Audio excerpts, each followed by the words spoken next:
വിശിഷ്ട വ്യക്തിത്വങ്ങളെ, എൻ്റെ പ്രിയപ്പെട്ട സഹോദരി സഹോദരന്മാരെ, നമസ്കാരം. സ്ത്രീ ശാക്തീകരണവും ദാരിദ്ര്യ നിർമ്മാർജ്ജനവും ലക്ഷ്യമാക്കി നമ്മുടെ കേരള സംസ്ഥാന സർക്കാരിൻ്റെ നേതൃത്വത്തിൽ ആരംഭിച്ച കുടുംബശ്രീ പദ്ധതിയുടെ ചിലമ്പൊലി കലോത്സവ വേദിയിലാണ് നാം ഇന്ന് ഒരുമിച്ച് കൂടിയിരിക്കുന്നത്. 1998 മെയ് 17 ആരംഭിച്ച ഈ കുടുംബശ്രീ പദ്ധതി ഇന്ന് സ്ത്രീ ശാക്തീകരണത്തിൻ്റെയും സാമ്പത്തിക സ്വാശ്രയത്വത്തിൻ്റെയും സംരംഭകത്വത്തിൻ്റെയും ഒരു മഹത്തായ സംവിധാനമായി മാറിയിരിക്കുകയാണ്. കുടുംബശ്രീ എന്നത് കേവലം ഒരു കൂട്ടായ്മ എന്നതിനപ്പുറം കേരളീയ സംസ്കാരത്തിൻ്റെ വികസനത്തിൻ്റെ സ്വാശ്രയ വിപ്ലവത്തിൻ്റെ കൂട്ടായ്മയുടെ കൂടിച്ചേരലിൻ്റെ ഒത്തൊരുമയുടെ ഒരു സാമൂഹിക സംഘടനയായി മാറിയിരിക്കുകയാണ്. ഇവിടെ നാം നമ്മുടെ വേദനകളും സങ്കടങ്ങളും പരസ്പരം പങ്കുവെക്കുന്നു, സന്തോഷങ്ങൾ പങ്കിടുന്നു, സ്വപ്നങ്ങൾ നെയ്തെടുക്കുന്നു, പുത്തൻ പ്രതീക്ഷകളുടെ തേരിലേറി മുന്നോട്ട് ഗമിക്കുന്നു. നമ്മുടെ കൂട്ടത്തിലെ ഏതെങ്കിലും ഒരു വ്യക്തിക്ക് വിഷമം നേരിടുമ്പോൾ നാം അവർക്കൊരു ആശ്വാസമായി മാറുന്നു. അവർക്ക് ആർക്കെങ്കിലും ഒരു സന്തോഷമുണ്ടായാൽ അത് നമ്മുടെ എല്ലാവരുടേതുമായ സന്തോഷമായി മാറുന്നു. ഓണവും ക്രിസ്മസും വിഷുവും ക്രിസ്മസ് പെരുന്നാളുമൊക്കെ ഒരേ മനസ്സോടുകൂടി ആഘോഷിക്കുന്നു.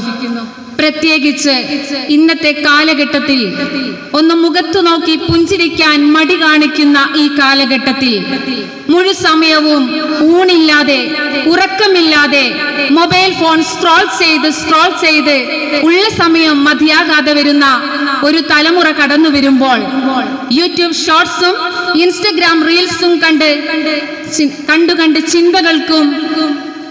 ചിന്തകൾക്ക് ഭ്രംശനം സംഭവിച്ചു കൊണ്ടിരിക്കുന്ന ഈ കാലഘട്ടത്തിൽ സിനിമ സീരിയലുകളിലെ കണ്ടന്റുകൾ ജീവിതമാണെന്ന് നിனைച്ച് സ്വന്തം ജീവിതത്തിലെ കോപ്പി ആൻഡ് പേസ്റ്റ് ചെയ്യാൻ വെമ്പൽ കൊള്ളുന്ന ന്യൂ ജനറേഷൻ ജീവിത രീതി ഏത് ലോകത്തേക്കാണ് നമ്മെ കൊണ്ടുപോകുന്നത്? ഒന്ന് ആലോചിച്ചു നോക്കൂ.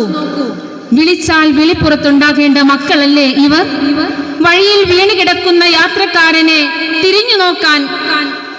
തിരിഞ്ഞു നോക്കാൻ നേരമില്ലാത്ത ഒരു കാലഘട്ടത്തിൽ പാരസ്പര്യത്തിന്റെയും കൂട്ടിച്ചേർക്കലുകളുടെയും നിരവധി അനുഭവങ്ങൾ ഓരോ കുടുംബശ്രീ പ്രവർത്തകർക്കും പറയുവാനുണ്ടാകും.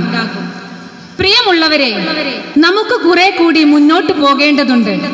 നമ്മൾ പുരോഗമനത്തിന്റെ ഒരുപാട് ചവിട്ടുപടികൾ കയറി എങ്കിലും നമ്മുടെ നാടും വീടും വിദ്യാഭ്യാസ സ്ഥാപനങ്ങളുമെല്ലാം മദ്യത്തിന്റെയും മയക്കുമരുന്നിന്റെയും നീരാളിപ്പിടുത്തത്തിൽ ഞെരിഞ്ഞമർന്നു കൊണ്ടിരിക്കുകയാണ്.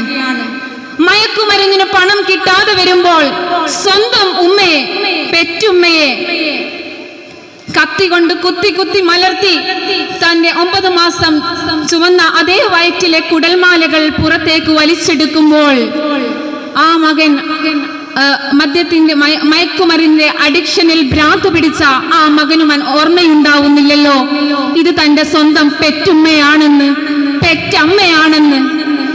അർദ്ധരാത്രിയിൽ വാതിലിൽ മുട്ടുന്ന മകനു വേണ്ടി വാതിൽ തുറക്കുവാൻ ഭയപ്പെടുന്ന അമ്മമാരുടെയും ഉമ്മമാരുടെയും എണ്ണം വർദ്ധിച്ചു കൊണ്ടിരിക്കുകയാണ്.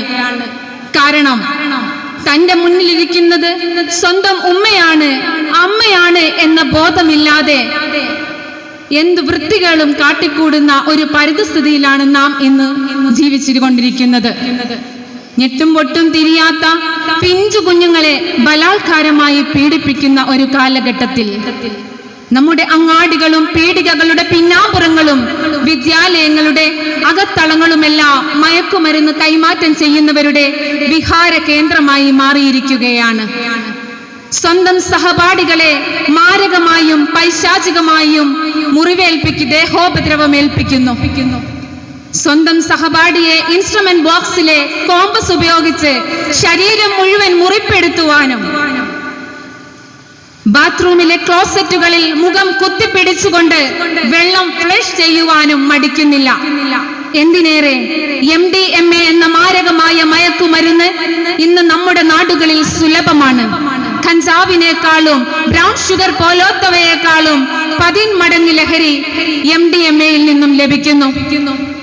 നമ്മുടെ വിദ്യാർത്ഥികളും യുവാക്കളും നമ്മുടെ പ്രിയപ്പെട്ട ആൺകുട്ടികളും പെൺകുട്ടികളുമെല്ലാം ഇതിന്റെ കരിയർമാരായി മാറിയിരിക്കുകയാണ്. എന്തിനേറെ നമുക്ക് ഇതിനെക്കുറിച്ചും ഇതിന്റെ ദൂഷ്യഫലങ്ങളെ കുറിച്ചും ബോധമാക്കി തരേണ്ട ഡോക്ടർമാർ വരെ MDMA-ക്ക് അഡിക്ഷനായ ഞെട്ടിപ്പിക്കുന്ന വാർത്തകളാണ് നാം കേട്ടുകൊണ്ടിരിക്കുന്നത്. മദ്യവും മയക്കുമരുന്നും ഏതൊരു കുടുംബത്തിന്റെയും കെട്ടുറപ്പ് നഷ്ടപ്പെടുത്തുന്നു, സ്വാസ്ഥ്യവും സമാധാനവും ഇല്ലാതാക്കുന്നു. ഇതിനെതിരെ പ്രവർത്തിക്കാൻ നമ്മുടെ കുടുംബശ്രീക്ക് ഒരുപാട് കാര്യങ്ങൾ ചെയ്യാൻ കഴിയും. സംസ്ഥാന സർക്കാരിന്റെ പിന്തുണയോടുകൂടി നിയമപാലകരുടെ സഹായത്തോടെ തോളോട് തോൾ ചേർന്ന് ഒന്നായി നിന്ന് പ്രവർത്തിച്ചാൽ മയക്കുമരുന്നിന്റെ വ്യാപനം ഒരു പരിധിവരെ നിയന്ത്രിക്കാൻ കഴിയും എന്നതിൽ സംശയമില്ല. അതിനു സാധിക്കട്ടെ. ഈ കുടുംബശ്രീയുടെ കലോത്സവത്തിന് എല്ലാവിധ ആശംസകളും നേർന്നുകൊണ്ട് ഞാൻ എൻ്റെ വാക്കുകൾ ഉപസംഹരിക്കുന്നു. നന്ദി, നമസ്കാരം.